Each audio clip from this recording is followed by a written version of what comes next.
Selamat pagi Indonesia, para sahabat sang kakek dimanapun berada. Ferdy Sambo, sebuah nama yang sangat terkenal dan populer. Mungkin dia yang paling populer di seluruh dunia. Sebuah tragedi terjadi di rumah dinas. Polisi menembak polisi. Demikian skenario awalnya. Polisi pembunuhnya, polisi korbannya, lokasinya di rumah dinas polisi, yang membersihkan TKP juga polisi. Jadi ini namanya serba polisi. Kasus ini sudah sebulan, satu nyawa hilang Brigadir Joshua. Tetapi kini dan hari ini 25 orang jabatannya melayang. Jadi satu nyawa hilang, puluhan jabatan melayang. Ini unik kasus ini. Semula ini adalah kasus sederhana, polisi tembak polisi. Tapi berubah lagi menjadi ada pelecehan seksual, baru terjadi tembak-menembak. Lalu kemudian muncul lagi kasus, ini pembunuhan. Dan terakhir, Baradae mengaku bukan dia pembunuhnya. Dan muncul lagi satu orang, RR, yang dituduh justru ini pembunuhan berencana berdasarkan pasal 340. Yang lebih tragis lagi, setelah diperiksa Ferdy Sambo di Bareskrim selama 2 jam, selama berapa jam? 8 jam. 2 jam sesudah diperiksa, dia dicopot dari jabatannya Kadipropam. Lalu dia diamankan di Mako Brimob. Dari awal semula dia tidak pernah dianggap ikut dalam peristiwa ini, karena ini hanya soal sesama ajudan dan supir dari Ferdy Sambo. Tapi kenyataannya perkembangannya hari ini malah dia sudah diamankan dan dia sudah ditahan. Apakah Ferdy Sambo ini ikut membunuh Brigadir Joshua? Nah, di sini pertanyaan masih misteri. Tetapi patut diduga dia yang memerintahkan perusakan dan pencopotan rekaman CCTV. Lalu Kadip Humas Polri, Irjen Dedi mengatakan Ferdy Sambo diduga tidak profesional menangani TKP. Tetapi Mahfud MD, Menko Polhukam, kita bilang begini, ini penghilangan barang bukti, ini pidana.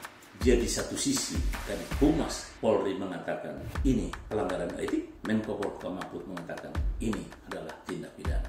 Jika seseorang merusak lokasi kejadian perkara atau TKP tempat kejadian perkara, menghilangkan barang bukti, menghalangi penyidikan, itu langsung ditahan dan ditangkap oleh polisi.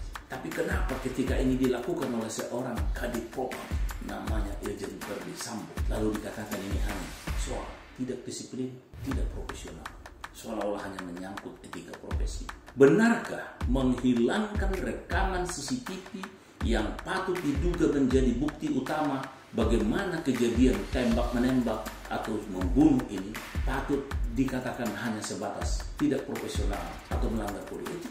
Itulah yang dipersoalkan oleh Menko Polhukam Mahfud MD. Makanya sekali lagi Menko Polhukam dan Presiden mengatakan buka sebuka-bukanya, buka sejujur-jujurnya, buka seterang-terang mungkin. Karena kasus ini telah menjadi aib besar bagi Polri. Hujatan ketidakpercayaan harus diterima institusi Polri.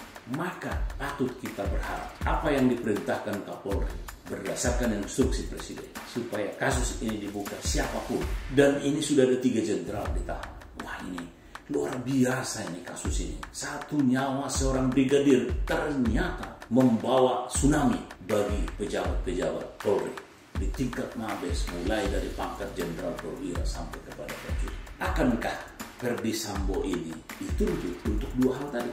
Karena itu biasa. Dalam waktu ketua MK, apa juga? Etikanya iya, tindak pidananya juga iya. Apakah nanti Ferdy Sambo juga etikanya, profesionalnya iya, dan tindak pidananya juga iya? Melihat gelagat Kapolri yang langsung sekarang memimpin seolah-olah gitu pemeriksaan ini. Bayangkan Ferdy Sambo ini diperiksa di Mabes, di Mako Brimob itu langsung dipimpin Wakapolri Jenderal Bintang 3. Mungkin ini pertama kali ada pemeriksaan dipimpin langsung oleh Jenderal Bintang 3. Karena memang yang diperiksa juga Jenderal Bintang 2. Jadi sangat wajar karena pangkatnya harus lebih tinggi. Jika betul-betul ini menjadi kenyataan bahwa Ferdy Sambo memerintahkan menghilangkan barang bukti, rekaman CCTV di rumahnya dan di lingkungan kediamannya, dan juga membersihkan tempat kejadian perkara, maka ini menjadi perkara besar. Dan Ferdy Sambo akan menghadapi berbagai tuntutan, mungkin pasal-pasal berlapis. Harapan kita adalah bahwa Polri itu profesional. Siapapun pelakunya harus dituntut. Siapapun yang membackup, siapapun aktor intelektual, semua ini harus dihadirkan, diperiksa, dan kalau memang ternyata ada bukti, maka dia harus diajukan ke pengadilan.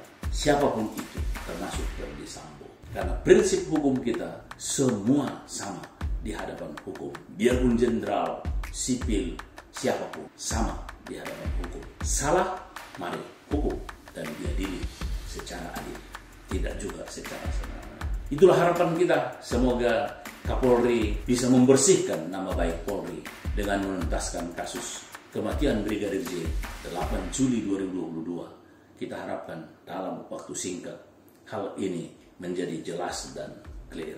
Itulah mungkin harapan keadilan. Salam keadilan. Terima kasih. Ngopi dulu.